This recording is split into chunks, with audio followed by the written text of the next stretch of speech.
नमस्कार, Takshashila PCS academy में आप लोगों का स्वागत है। हम लोग केमिस्ट्री से रिलेटेड कुछ महत्वपूर्ण बिंदुओं पर कल चर्चा किए थे और इसको आज हम लोग कंटिन्यू रखेंगे। चलिए तो जो छोटा-छोटा पॉइंट्स है जहाँ से प्रश्न बन सकते हैं उसको देख लेते हैं, उसके बाद एमसीक्यू भी डिस्कस किया जाएगा। तो आज हम लोग देखना शुरू करते हैं। पहला लिखा हुआ है कि यूरेनियम 235 यहाँ पे यूरेनियम पूरा लिखा हुआ है, कभी-कभी यू 235 भी लिखा हुआ होता है। हम लोग जानते हैं कि ये रेडियो एक्टिव मटेरियल है और इसका जो यूज़ किया जाता है स्टोन एज के बारे में किया जाता है, यानी चट्टान जो है उसके आयु को ज्ञात करने में कि कोई भी चट्टान हमको अगर प्राप्त हुआ तो वह कितना पुराना है। और ये जो जैसे हम लोग कभी कभी बात करते हैं ये स्टोन एज का है, कोई मेटल मिल गया उसके बारे में अगर हम डिटेक्ट करते हैं और उसके एज को पता करते हैं तो कैसे पता करते हैं, यूरेनियम 235 से। ये बात याद रखिएगा। नेक्स्ट लिखा हुआ है सोडियम 24। सोडियम 24 जो है उसका प्रयोग किया जाता है रक्त के थक्के का पता लगाने के लिए। जो हमारा ब्लड वेसल है, यानी जिसको हम लोग नस कहते हैं, अगर नस में कहीं पे ब्लड का क्लॉटिंग हो गया है तो वो कहाँ पे हुआ है उस चीज़ को डिटेक्ट करने के लिए सोडियम 24 का यूज किया जाता है। तो ये बात भी याद रखेंगे। नेक्स्ट है कोबाल्ट 60, है ना। कोबाल्ट 60 इसका प्रयोग किया जाता है रक्त कैंसर को नियंत्रित करने के लिए। बहुत इंपॉर्टेंट है, याद रखिएगा। कोबाल्ट जो 60 है और उसके अलावा आप देखिए फास्फोरस 32, ये ल्यूकेमिया ल्यूकेमिया जो होता है वो वाइट ब्लड सेल से रिलेटेड ही डिजीज है और ये भी एक फॉर्म है किस चीज़ का, कैंसर का। तो अगर कभी आपको लिखा मिल जाए कि आप लोग जानते हैं कि वाइट ब्लड सेल है वो भी रक्त से रिलेटेड है, अगर कभी रक्त कैंसर के नियंत्रण के लिए कोबाल्ट 60 के स्थान पे अगर फास्फोरस 32 दिया हो तो ये मत सोच लीजिएगा कि गलत है। ठीक है, ये दोनों ब्लड कैंसर का ही टाइप है जिसमें यह यूज किया जाता है फास्फोरस 32 और कोबाल्ट 16। ठीक है। नेक्स्ट देखिएगा, आर्सेनिक 74 का यूज किया जाता है ट्यूमर का पता लगाने के लिए। आयोडीन 131 हम लोग जानते हैं आयोडीन की कमी से क्या होता है, तो थायराइड ग्रंथि जो है उसे थायरॉक्सिन जो होता है उसका स्राव बंद हो जाता है। ठीक है, इसी को हम लोग क्या कहते हैं, जो घेघा रोग जिसको कहा जाता है, तो इसके उपचार के लिए हम लोग आयोडीन का यूज करते हैं, आयोडीन 131 का। और हम लोग बात की कि लोहा 59 इसका यूज किया जाता है और रक्तता की पता लगाने के लिए। हम लोग जानते हैं कि हमारे ब्लड में आयरन होता है और अगर हमारे शरीर में ब्लड में आयरन की कमी हो गई तो इसको कैसे पूरा करेंगे, तो लोहा 59 यानी कि आयरन 59 का यूज करके। ओके, यहाँ से ये सब प्रश्न बन जाते हैं, आप लोग याद रखेंगे। नेक्स्ट क्वेश्चन है कि सबसे अधिक समस्थानिक, सबसे ज़्यादा आइसोटॉप्स किसका होता है। तो सबसे ज़्यादा जो आइसोटॉप्स है वो होता है पोलिनियम का। किसका होता है, पोलिनियम का। ये बात भी आप लोग याद रखिए, पोलिनियम हो, कभी कभी पोलिनियम ऐसे भी लिखा हुआ मिल जाएगा तो घबराइएगा मत। नेक्स्ट क्वेश्चन है समभारिक यानी कि आइसोबार। आइसोबार क्या होता है, तो जब किसी एलिमेंट का समान परमाणु द्रव्यमान हो, है ना, एक लेकिन उसका जो परमाणु क्रमांक हो वो क्या हो, भिन्न हो, है ना, उसका भिन्न परमाणु क्रमांक भिन्न हो और परमाणु द्रव्यमान जो है सेम, तो उसको हम क्या कहते हैं, समभारी कहते हैं। ओके, उसको आइसोबार कहते हैं। नेक्स्ट क्वेश्चन देखेंगे, सम न्यूट्रॉनिक यानी कि आइसोटोन किसको कहते हैं, तो जिसका परमाणु में न्यूट्रॉनों की जो संख्या होता है वो इक्वल हो। ओके, यहाँ से प्रश्न बन सकते हैं, आप लोग ध्यान देंगे। नेक्स्ट क्वेश्चन देखते हैं, जो वायल्स का नियम है ना, चार्ल्स और वायल्स का जो नियम है उसको याद रखेंगे। तो वायल्स का क्या नियम है कि एट अ कांस्टेंट टेम्परेचर यानी कि स्थिर ताप पर, जहाँ पे टेम्परेचर क्या हो, कांस्टेंट हो, स्टेबल हो, पर गैस की नियत मात्रा का आयतन उसके दाब का व्युत्क्रमानुपाती होता है ना। यानी कि जो गैस है उसका जो मात्रा है ना, उसका क्या होता है, उसके वॉल्यूम का क्या होता है, व्युत्क्रमानुपाती होता है। ये बात आप लोग याद रखेंगे। नेक्स्ट है क्या, चार्ल्स का नियम, है ना। ये दोनों नियम आप लोग याद रखेंगे, इस तरह का आजकल बीपीएससी क्वेश्चन पूछ रहा है।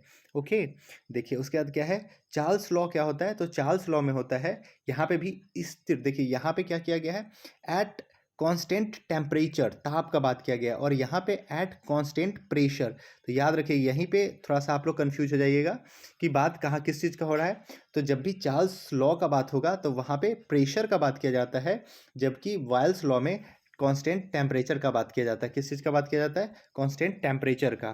ठीक है, तो स्थिर दाब पर किसी गैस का जो नियत मात्रा का आयतन उसके परम ताप का सीधा अनुपाती होता है। ओके, यहाँ पे क्या था, व्युत्क्रमानुपाती यानी यूनिवर्सल होता है, यानी कि उसके अपोनेंट अपोजिट होता है, 1/, वो हो जाएगा। ओके, जबकि यहाँ पे क्या होगा, डायरेक्ट होगा, प्रोपोर्शनल होगा। ठीक है, नेक्स्ट क्वेश्चन देखेंगे,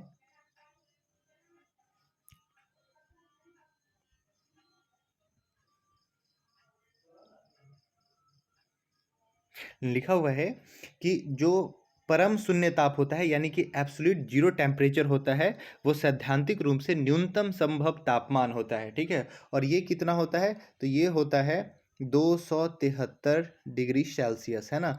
परम ताप अगर आपसे पूछे कि परम ताप कितना होता है, तो 273 डिग्री सेल्सियस याद रखेंगे। यहाँ से भी क्वेश्चन बन जाता है, जिसको हम लोग परम शून्य ताप कहते हैं। और इस ताप पर सभी जो गैस का जो आयतन होता है वो शून्य होता है, यानी कि गैस अपने कैरेक्टर को लूज कर देता है, यहाँ पे उसका कोई भी अपना प्रॉपर्टी आपको नहीं मिलेगा देखने के लिए, ठीक है। और ये गैस का आयतन जो हो जाता है वो क्या हो जाता है, शून्य हो जाता है। नेक्स्ट देखेंगे, तो अवगाडो का जो नियम है वो समान ताप एवं समान दाब पर सभी गैसों के समान आयतन में अणुओं की संख्या समान होती है। अवगाडोज लॉ जो है वो क्या कहता है, ये है अवगाडो लॉ। अवगाडो लॉ कहता है कि कांस्टेंट समान ताप पर, यानी कि कांस्टेंट टेम्परेचर और कांस्टेंट प्रेशर पर जब गैस को रखते हैं तो उसमें क्या होगा कि उसका जो वॉल्यूम होगा गैस का, उनके अणु की जो संख्या होगी वो हमेशा क्या होगा, सिमिलर होगा। ओके, नेक्स्ट क्वेश्चन देखेंगे। अब देखिए, जो आइडियल गैस होता है जिसको हम लोग आदर्श गैस कहते हैं, उसका जो एनर्जी होता है वो किस चीज़ पे डिपेंड करता है, तो मोल की संख्या पर निर्भर करता है। किस चीज़ पे डिपेंड करता है, मोल की संख्या पे निर्भर करता है। यहाँ से सारे क्वेश्चन आप लोग याद कर लेंगे, बहुत इंपॉर्टेंट है, ठीक है। नेक्स्ट हम लोग बात कर लेते हैं गैस का विशरण, है ना। गैस का जो विशरण होता है, घनत्व में अंतर रहते हुए पृथ्वी के गुरुत्वाकर्षण के विरुद्ध गैसों के आपस में मिलने जुलने को स्वाभाविक प्रक्रिया विशरण, डिफ्यूजन कहलाता है। देखिए इसमें कुछ नहीं कह रहा है, कह रहा है कि जैसे हम लोग गैस का विशरण जो होता है डिफ्यूजन, जैसे हम लोग एक सेंट होता है उसको हम लोग अगर स्प्रे करते हैं तो क्या होता है, गैस चारों तरफ फैल जाता है ना। तो ये क्यों फैलता है, तो इसके लिए दो कारण होता है। एक क्या होता है, डेंसिटी का डिफरेंसेज, और दूसरा होता है किस, कौन सा लॉ, तो ग्रेविटेशनल फोर्स की वजह से। ओके, और कुछ नहीं। नेक्स्ट क्वेश्चन देखिएगा।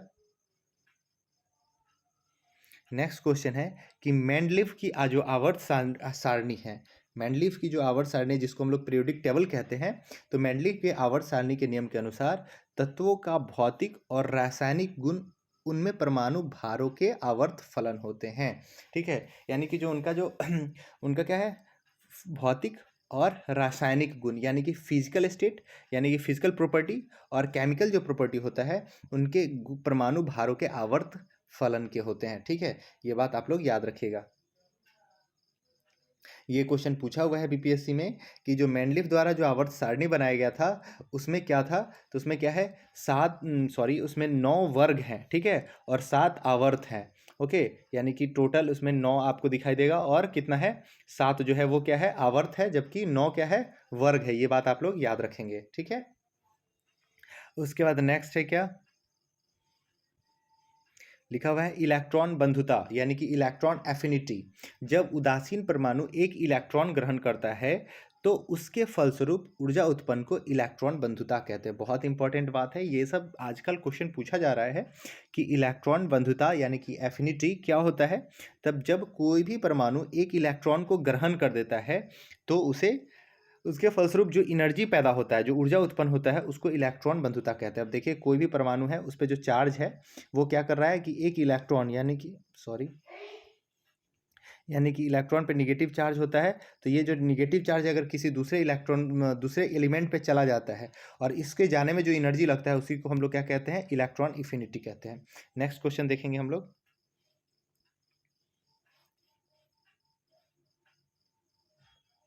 उसका क्वेश्चन लिखा हुआ है कि सबसे अधिक इलेक्ट्रॉन बंधुता किसका होता है, तो सबसे ज़्यादा इलेक्ट्रॉन बंधुता जो होता है वो क्लोरीन का होता है। याद रखिएगा किसका होता है, क्लोरीन का। किसका